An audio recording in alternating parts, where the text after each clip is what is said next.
What's the haps? I'm Meroka, and today I'm going to be taking an early look at Dreary British Weather Simulator 2014. Now, this is Vertiginous Golf, which, as the name might suggest, is a golf game.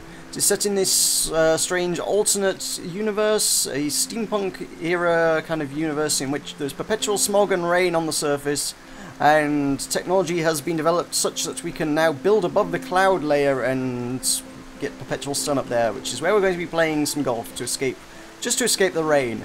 And whilst the majority of the game takes place, you know, up there, I gotta be honest, I'm intrigued by this world. I like this down here. I want to see more of this world, but this is not the nature of the game. So we're going to go into the golf shop. They're going to offer us tours of the Vertiginousphere, which I'm not a meteorologist, but I'm pretty sure that's made up.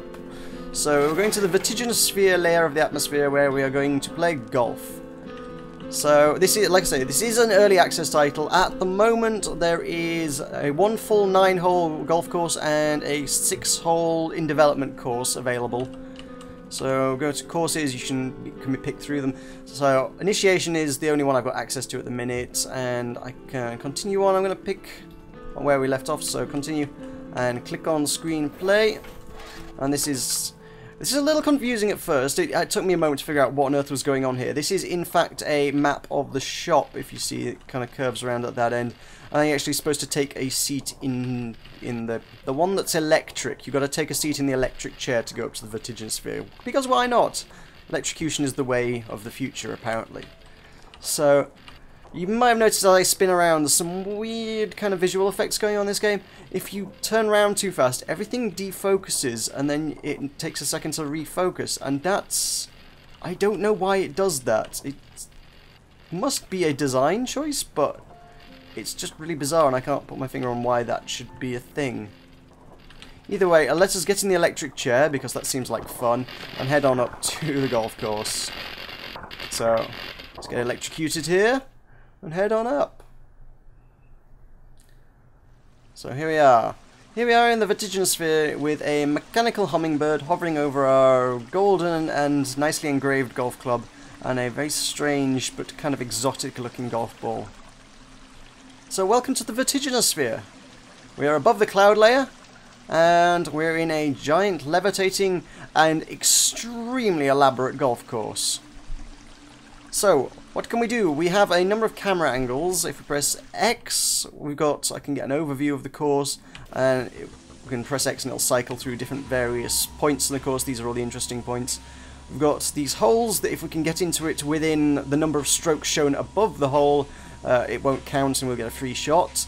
This is going to be key to getting any kind of decent score in this game. I'm awful at it, but hey, this is... I haven't had that much time to play it. I imagine if you invested some time and actually got to grips with the courses, you might be able to hit a lot more of these free strokes, but you know, with a couple of days experience on this game, I'm still kind of just hitting it and hoping.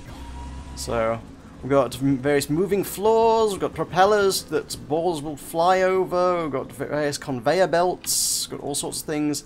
That would appear to be a pipe that will launch the ball up to whatever the heck that is. I think that's... Let's see if we can't see above that. Is there anything going on up there? Oh, right. Is that... There's a moving wall up there that appears to be attached to. Sure, why not? Oh, here we are. Yeah, that's the camera above it. So, there's a fan in the middle of it. A hole in the middle of it. And, yeah, see, this is not your average golf course. This is a very, very exotic and incredibly elaborate golf course. There's multiple routes through it. I mean, I don't think we're going to see all of this course in one playthrough. I mean, especially if you hit the free strokes, you'll cut out chunks of it, but otherwise you're going to be taking a slightly longer route. I mean, we've got part 8 is this course, so actually this is quite a long one. And that's where we're aiming for, I guess. Got a little wall there, so we've got to approach this only from one angle, I guess. Once you're inside these buildings, you can't chip it over things, you can only use the putter. You've got 2 clubs, you've got a putter and what's the other one called? I don't know what the other one's called. Is it a chipper? I don't know. I'm not a golfer, to be honest, so I don't know my golfing terms quite as well as I should. Anyway, we can press space to return to the golf club. We also have the ability, C changes our golf club. Like I say, we've got 2 of them. We can do that for a tap into the air, or that just put it, you know. And if we press V, we can take control of the hummingbird with its goggles or binoculars or whatever the heck. Hummingbird eyes. We can fly it around the course manually, so we can walk the course, as it were. So from here, we've got a little hump over a river, and across here, up onto conveyor belts. The conveyor belt's going to send us flying over there, and I imagine we'll come to a rest about here. That is not an unreasonable first shot, I suspect, although perhaps ambitious. We could also, if we were a really good shot, we might... Holy hell, that's got a 1 on it as well. If you were really amazing, you could ramp it up off that and land it up here, perhaps? And not only land it up here, but land it in the free-stroke hole. If you could manage that, that would take you... I don't know where that would take you. Where would that take you? Q and E are descend and ascend. I have no idea where that would be likely to go. There's sometimes tubes attached to these things, but... in these cases, they're not. They must just... I don't know. The only way to find out where on earth that might actually end would be to actually go through it. And there's no chance whatsoever of my actually getting there. So I think we'll be taking a long route through this course. We will note there are a lot of strange visual effects going on with this. If we head back, not only it was the blurring effect, we kind of got this vignette going around the edges, so everything's a bit blurred. And then, if I can find a good straight edge to show you, is that, yeah, that building over on the left there, you can see there's kind of this fisheye lensing thing going on as well, and it's clearly trying to make it look very stylized, but at the same time, I'm not a big fan of that. It makes it just feel like the whole game's taking place in Instagram, quite frankly, if you know. Yeah. Okay, so let's try some shots. Where do we want to go? Let's just... we've got this little pink meter down the side here is kind of our rewind meter. By using the putter and, you know, actually taking a shot with it, that'll charge up the rewind meter. And if we don't like what we've done with the shot before the ball comes to a rest or falls out the course, we can hit Z quickly and it will undo everything. I think the further the ball travels, the more of that power that'll use. So if you act quickly, you'll be able to make more rewinds. So let's try and go for that 1, shall we? I have no idea what I'm doing. Let's hoof it right up there. Woo! Okay, I guess you need... where are we going? We are... that seems useful. Oh. I guess you need to chip it up there, because the putter's not going to be enough power to get it up there. You get this purple trail, or pinky purple thing, whatever, that will show you where your last shot was. That will persist even if you use a rewind as well, so you can sort of compare. It doesn't tell you how much power you used on your last shot, unfortunately, so you need to kind of make a mental note of that. In that case, it was like full power, so I'm like, oh well, if I wanted to land it a bit shorter than that, I will use less than full power. But you can use this as a kind of guide to see, this is where it went last time, now I need to know whether I need to adjust up or down. So if I hoof it up here, where's it going to go? It's going to, well, if I hoof it up there, it's just going to hit that wall and bounce back down onto the conveyor, I think. So it really doesn't matter too much. Got this lovely gentle piano music in the background of all of it. It's very, very relaxing. I like that. So up onto that. No, rewind. Let's give it a good whack. Dink. There we go. Need more power on that one. And that launches us across here. And we do indeed come to a stop. Precisely where I said we might come to a stop. Okay, this is going to be interesting. Tap. No. Okay. This is a timing job. Need to wait a little bit. Move. No. Rewind. I think you need... what if I knocked it that way? I don't know. I need to tap it just a little bit, and just before it starts moving... no! That's not going to work. No. And... yeah. I think the rewind... yeah, we got this blue meter at the side. The rewind forecast is kind of an estimate of how much rewind taking that shot is going to use. So in that case, the blue meter exceeded the pink meter, so it would cost me more than I had. So I couldn't rewind that one, unfortunately. If I acted a little faster, that would have been okay. So, wait a couple seconds, tap, move. Oh, that's better. That's a bit better. So, I think we're probably, you know, about a tiny fraction of the way through the course, and I'm on stroke 5 of 8. I've gone way over par on everything on this course. Okay, so we can take the hummingbird at any time. We can go for a bit of a fly. Let's go see where we're trying to get here. So if I drop down here, this is all conveyor. It's all going to propel me up here, and what's that going to do? I might hit that platform and just dink onto there, I guess. Alternatively, I think we could also go this way if we so desired. Where would this take us?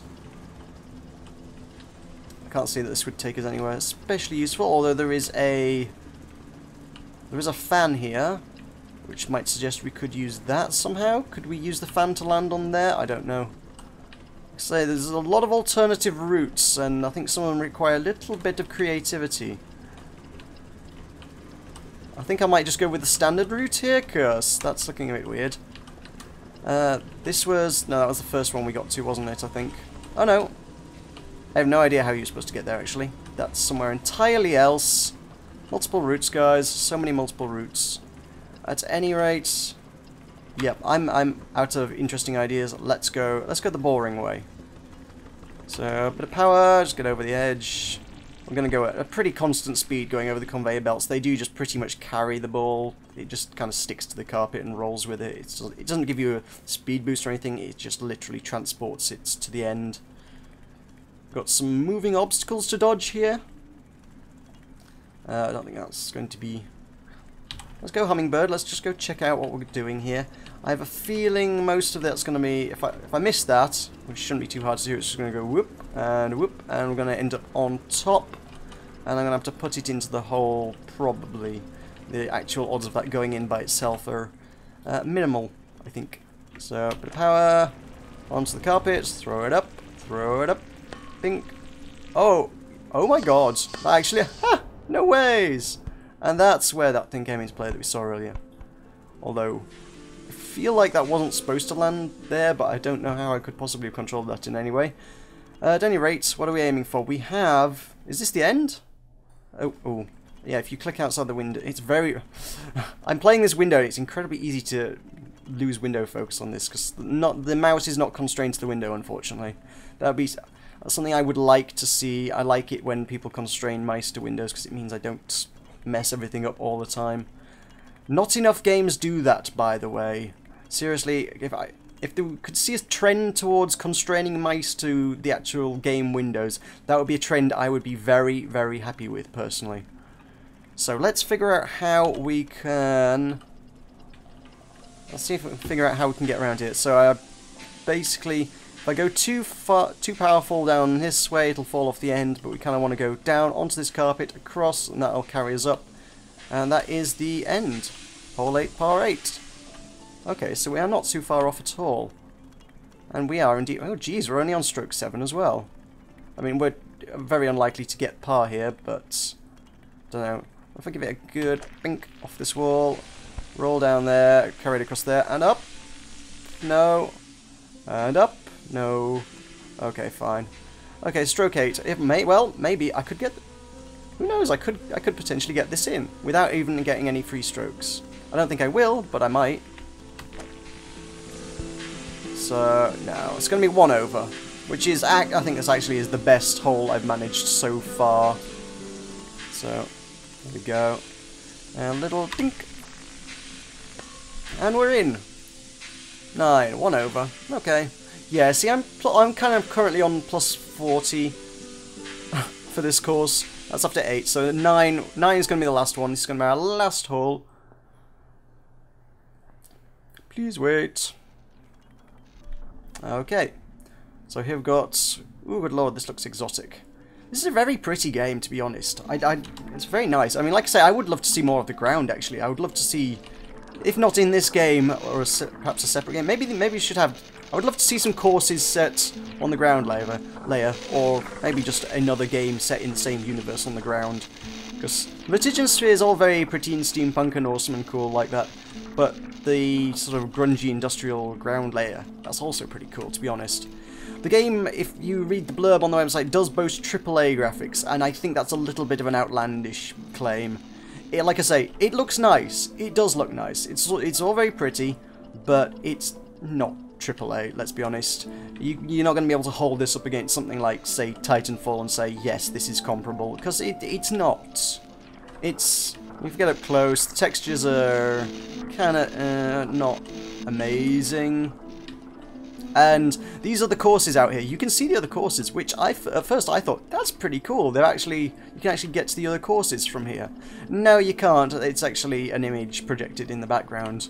It's a cool touch, but it is just an image. You can fly out to them. You can indeed fly beyond them. This hummingbird does seem to have an extraordinarily good range. But once you actually get up to them, it all goes a bit Truman Show, and there's just a really low-res image of that other course. But it's a nice touch as long as you don't look at it too closely. So I did not make good use of the hummingbird though. I have no idea where I'm actually heading with this one. Where am I going? If I hop over here, I've got a conveyor that might land me. That's a one stroke to get there kind of job again. There's no way, unless you invested a lot of time perfecting your art, that you'll be able to get there, I don't think. Is that a gong? Is there a gong? No, it's just a... No, it's just a target from the back. Okay. It looked like there was a gong hanging there. So yeah, there's lots of these cool doodads and things. And this is the craziest golf you will probably play in quite a while. For the most part, I think it plays more like a puzzle title than it does an actual golf game of any sort. It's mostly just figuring out where you need to get to and how you need to get to it through all the number of very bizarre and unusual obstacles. So if you're a fan of puzzle games, this is probably your kind of thing. But, you know, if you're not a puzzle game aficionado, you might find this a little limiting. At any rate, let's see what we can do here. We are going to end up somewhere where I haven't even explored. I have no idea where we're going here. What are we doing? Now, I suppose I could chip it up over there. I don't think that would be a great idea, but I could. I could head over here where there's a thing moving back and forth. Seems like my best bet, actually. Is that a lip on the end to ramp off of?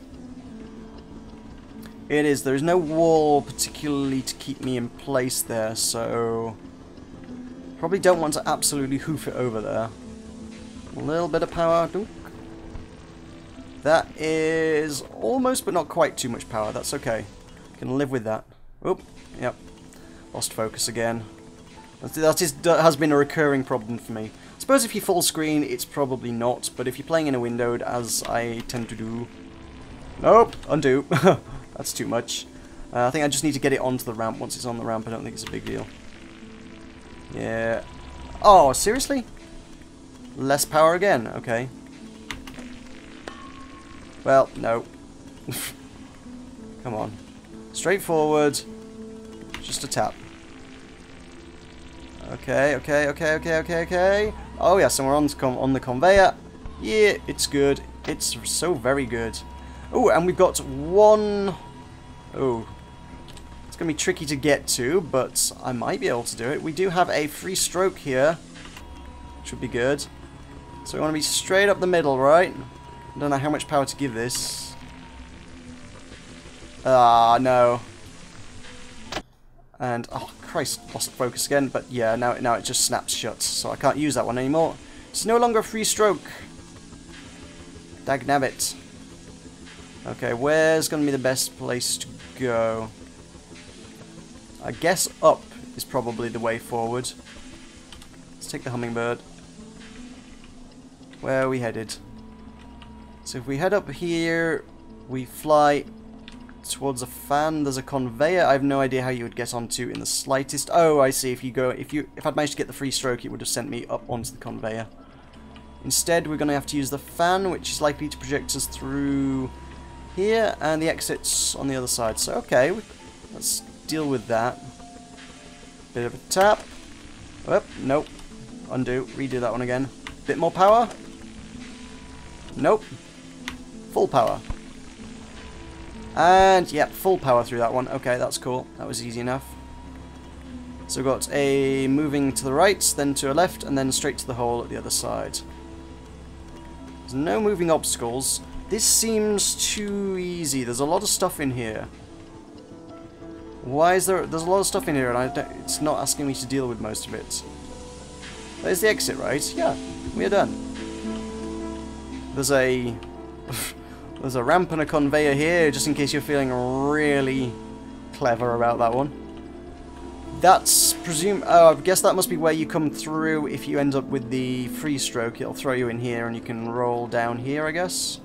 Which actually seems harder than the route I've got right now.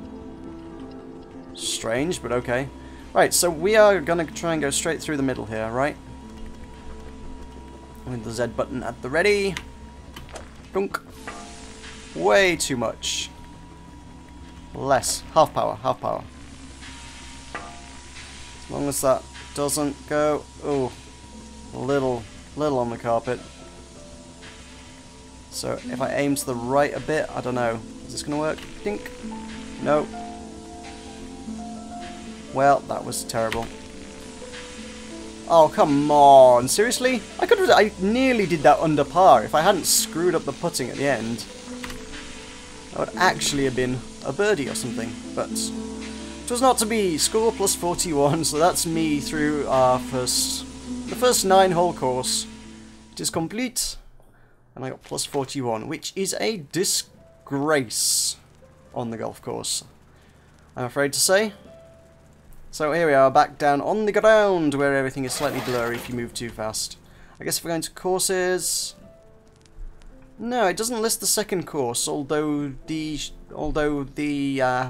early access page says there are 2 courses in it, so...